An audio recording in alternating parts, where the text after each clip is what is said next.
Hello, Mark. I'm Elisa. My student number is S0441055. I'm a freshman in NCUE. Today, the topic is Purdy, Living Beyond Limits. If your life were a book and you were the author, how would you want your story to go? That's the question that changed my life forever. Growing up in the hot Las Vegas desert, all I wanted was to be free. I would daydream about traveling the world, living in a place where it snowed, and I would picture all of the stories that I would go on to tell. At the age of 19, the day after I graduated high school, I moved to a place where it snowed and I became a massage therapist. With this job, all I needed were my hands and my massage table by my side, and I could go anywhere. For the first time in my life, I felt free, independent, and completely in control of my life. That is, until my life took a detour. I went home from work early one day with what I thought was the flu, and less than 24 hours later, I was in the hospital on life support with less than a 2% chance of living. It wasn't until days later, as I lay in a coma, that the doctors diagnosed me with bacterial meningitis, a vaccine preventable blood infection. Over the course of 2.5 months, I lost my spleen, my kidneys, the hearing in my left ear, and both of my legs below the knee. When my parents wheeled me out of the hospital, I felt like I had been pieced back together like a pitchwork doll. I thought the worst was over until weeks later when I saw my new legs for the first time. The calves were bulky blocks of metal with pipes bolted together for the ankles and a yellow rubber foot with a raised rubber line from the toe to the ankle to look like a vein. I didn't know what to expect, but I was expecting that. With my mom by my side and tears streaming down our faces, I strapped on these chunky legs and I stood up. They were so painful and so confining that all I could think was, how am I ever going to travel the world in these things? How was I ever going to live the life full of adventure and stories as I always wanted? And how was I going to snowboard again? That day I went home. I crawled into bed, and this is what my life looked like for the next few months. Me passed out, escaping from reality, with my legs resting by my side. I was absolutely, physically, and emotionally broken. But I knew that in order to move forward, I had to let go of the old Amy and learn to embrace the new Amy. And that is when I dawned on me that I didn't have to be 5'5" anymore. I could be as tall as I wanted, laughter, applause, or as short as I wanted, depending on who I was dating, laughter.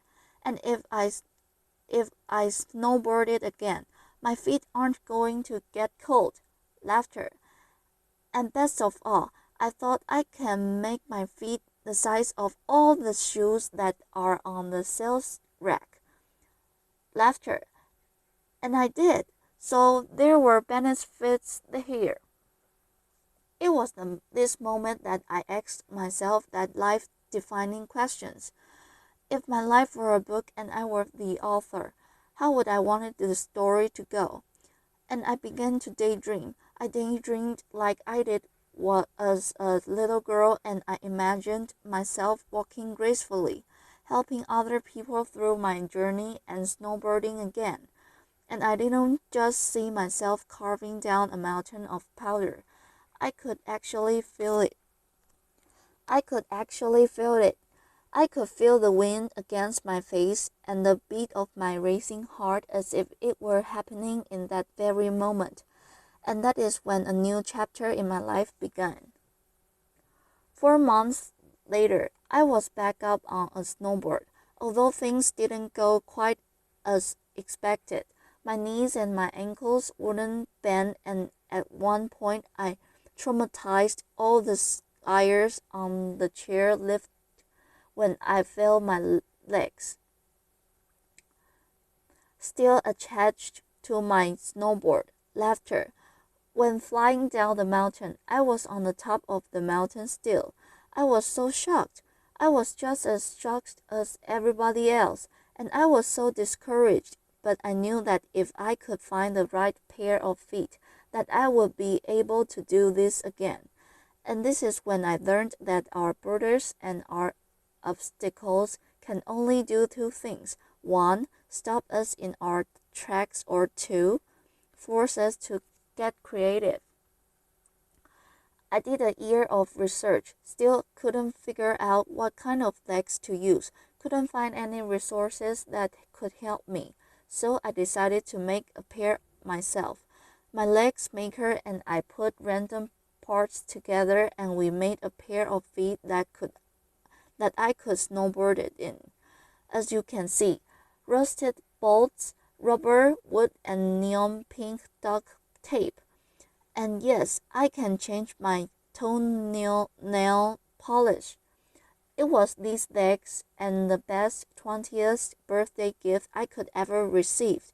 A new kidney from my dad that allowed me to follow my dreams again.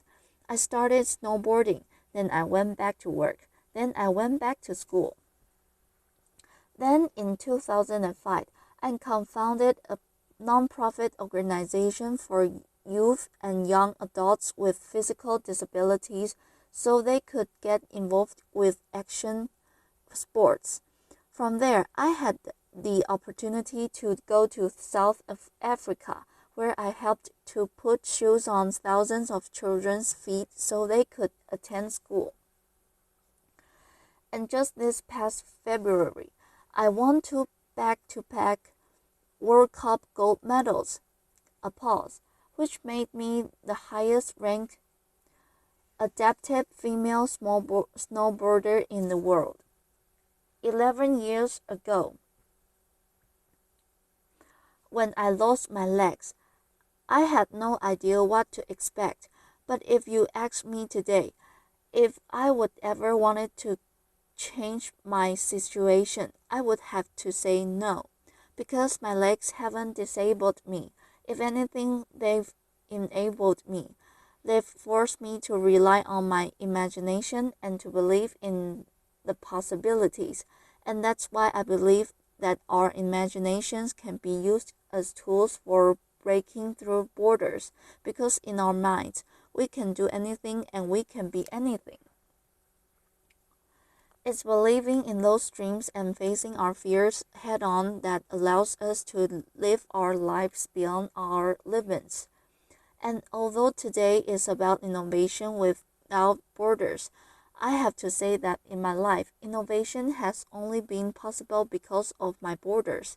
I've learned that borders are where the actual ends, but also where the imagination and the story begins.